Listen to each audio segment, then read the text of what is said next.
Hey there, welcome to my channel. Do you know why leaves are green? Well, there's more to it than meets the eye. You see? Leaves are green because they contain a pigment called chlorophyll, which is vital for photosynthesis.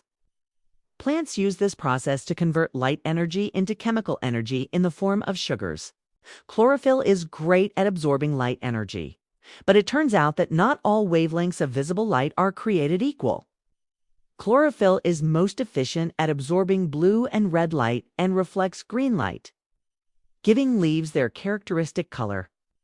But chlorophyll isn't the only pigment plants use for photosynthesis.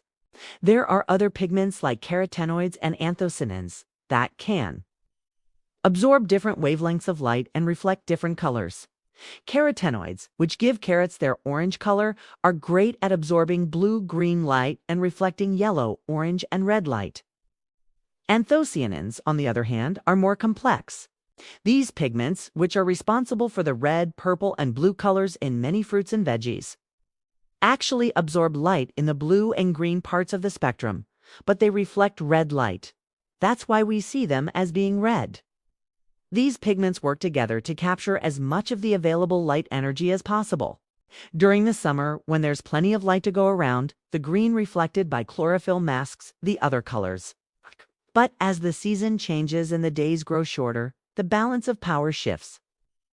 As temperatures cool and daylight hours decrease, trees stop producing chlorophyll.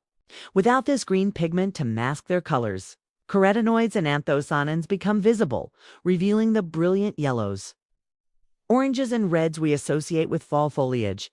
But it's not just about the change in season. The intensity of sunlight also plays a role. When light is abundant, as it is in the summer, plants tend to shade out those pigments that aren't as efficient at capturing light energy, like carotenoids. They don't need those pigments if they're not being used anyway. This allows plants to conserve energy and resources that would otherwise be dedicated to producing and maintaining these pigments. However, as the seasons change and the amount of sunlight decreases, plants need to make better use of the available light. By producing carotenoids, plants can capture more of the blue-green light that's still relatively abundant even in the fall. And while anthocyanins aren't as efficient at capturing light as chlorophyll or carotenoids, they still have an important role to play. By producing anthocyanins, plants can take advantage of the red light that's reflected off the ground and other surfaces.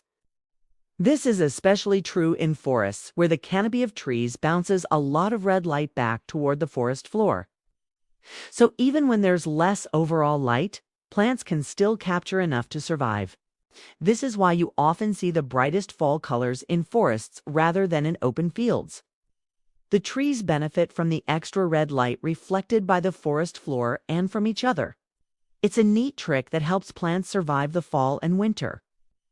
But it's not the only reason for the beautiful array of colors we see. You see, anthocyanins are water-soluble, which makes them particularly good at absorbing excess energy.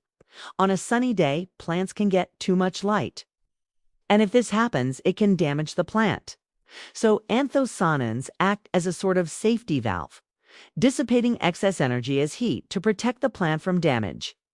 In the fall, when there's less light to begin with, this means that anthocyanins can be produced without worrying about getting too much energy. So plants use this opportunity to produce tons of anthocyanins, resulting in vibrant reds and purples. So there you have it. Leaves come in all sorts of colors because they contain different pigments that absorb and reflect different wavelengths of light. The balance of these pigments changes with the seasons, resulting in the beautiful array of colors we see in the fall. Speaking of colors, did you know that there's a mantis religiosa that's colored like a leaf?